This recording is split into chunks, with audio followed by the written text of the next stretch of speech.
Hi, this is Kim from Emerging Creatively Tutorials, and today I wanted to start kind of a new series that I'm going to start sharing here, and I'm really excited about it. So my main goal is to help you express yourself and to feel more creative and confident. Most everything I do feeds back into jewelry making, even though everything I teach isn't jewelry making.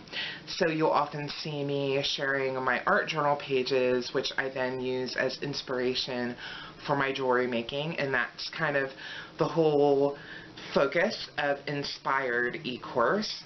I also have a class called Rediscover Your Creativity and Make Jewelry, and in that class I share creativity boosters and jewelry making lessons and jewelry projects.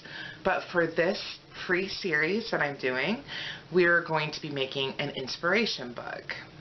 So an inspiration book, in my definition, is kind of similar to a art journal, and that can certainly be part of it, but it's freer than that. It's sort of anything that catches your attention or inspires you, you put in this book. You might also be sketching jewelry in this book or other sorts of things. Your photography might go in this book. You might take a picture of something that inspires you and put it in the book. Things from magazines, drawings, all of these sorts of things will go into this book. So this is going to be a little bit of an introduction, and then I plan to share prompts, so very specific prompts, things you can try and actually put in your book, and then you can use that as inspiration for whatever your creative hobby is. For me, it happens to be jewelry making, and I know for a lot of you that is too if you're watching this. So let's get started.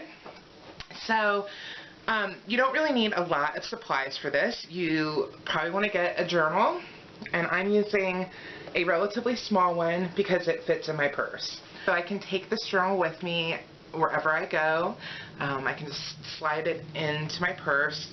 Obviously my purse is somewhat big because it's not tiny, and you want to have enough space to be able to, you know, actually work in it. Find a journal that you like. It doesn't have to be small. You can use a larger one. And then you just need basic writing utensils.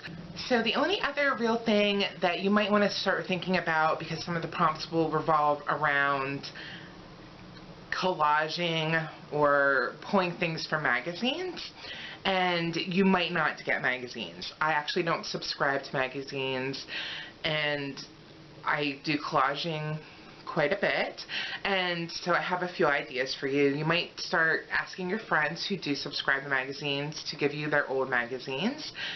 You might ask your doctor's office, dentist, something like that, or maybe you work somewhere that has a lobby where they just kind of get rid of old magazines every so often. To start thinking about that. The place where I actually get my magazines is my public library, my local library. They actually have a shelf where you can go and just take old magazines for free. They're somewhat out of date, but it kind of doesn't really matter because we're not getting them to read the current trend or whatever. We'll be using it in different ways. So you don't need to have a big collection. I have a little basket that I just keep my stuff in, and I also collect and keep junk mail and stuff like that that is interesting to me. There's something about it I like the colors or the picture or what it says. It might have a word that I really like. So you might want to think about collecting that sort of thing, but we'll get to those prompts eventually, and you don't need to run out and get this kind of stuff right now. But you will want to get a journal or some sort of notebook. So that gives you a little bit of a basic idea of what we're going to be doing. Starting next week, I'll be giving you a prompt every week, and we're just going to call this the Inspiration Book Series.